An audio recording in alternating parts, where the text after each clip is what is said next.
Mans vārds ir Ilze, un šis ir mans motu stāsts. Mana loma, es faktiski esmu Motu Latvija dibinātāja. Kopā ar Katrīni un Atli mēs pirms 10 gadiem februārī dibinājām biedrību Motu Latvija, un es biju pirmā šīs biedrības valdes locekle. Es ļoti labi atceros, un vispār man jāsaka, ka es atceros ne tikai pirmos gadus, bet visus cilvēkus. Man uz motu ir ļoti laba atmiņa, bet, ja runājam par tieši pirmsākumiem, es ļoti labi atceros pirmās 5 motu skolas, un pirmos 5 motu skolu pārstāvis, pirmos trenerus, pirmos iesaistītos. Tas tiešām ir kaut kas neaizmirstams, un tur ir daudz prieka, daudz nezināmā. Bet runājot par daudz prieka un nezināmā, tad man ļoti spilgta atmiņa ir par manu pirmo vizīti pamatskolā Rīdze, kur es biju pieteikusies pie direktoras. Un tad, kad es jau stādījos priekšā un sāku pirmos teikumus runāt, tad bija šī slavenā frāze: Pagai, es tūlīt pasaukšu sociālā pedagogu. Grita, te viena meitene par narkotikām atnākusi runāt. Tādi man bija pirmsākumi. Viena lieta, kas motu atšķir no daudzām citām iniciatīvām, manā ieskatā tas ir koncepts, ir pilnīgi skaidrs rāmis. Un tikpat svarīga, tātad otra lieta, kas saplūst ar pirmo, ir motu cilvēki. Viens bez otra nav iedomājami.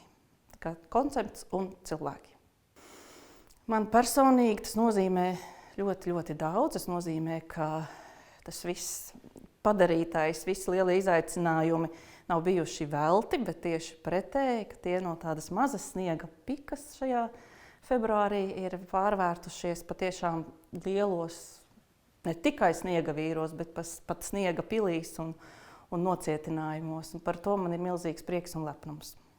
Es teiktu, tā pa šiem 10 gadiem es negribu kategorizēt un es negribu identificēt. Man nav datu par to, vai jaunieši ir mainījušies, bet tas, kas noteikti ir mainījies, tā ir pasaule mums apkārt. Un par to man ir ļoti liels satraukums.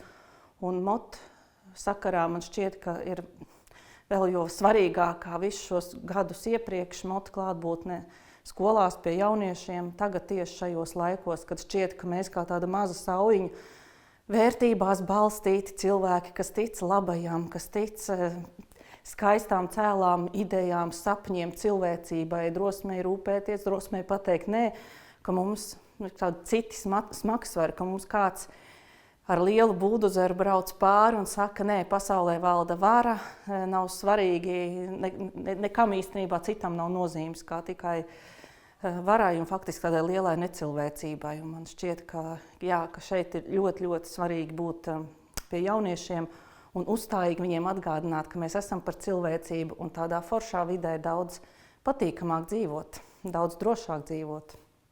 Mans novēlējums motu nākamajiem 10 gadiem noteikti būtu tāds, lai mēs katrs viens, kas esam visās lomās, kādās tik mēs neesam, kā treneri, kā vadītāji, kā motivātori, kā atbalstītāji, kā padomes locekļi, jebkas, ka mēs katrs viens esam motu vērtību nesēji, tā teikt, rolmodelis vai piemēri citiem, ka mēs katrs sākam ar sevi, un tas saskan ar Atles motu dibinātāja sapņiem, lai ik viens jaunietis uz ielas, vai viņš toreiz minēja lidmašīnu, redzot šādu te cilvēku ar šādu te logo, var pieiet klāt un pateikt viņam čau.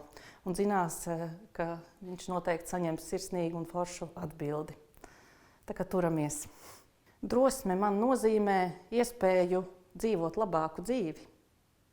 Es daudz par to esmu domājis, un man tiešām šķiet, ka katrs drosmīgs solis un drosmīga rīcība ir liela iespēja pavērst ne tikai mūsu pašu, bet vispār visas sabiedrības dzīvi uz labāku. Vai dievīgi? Kurš?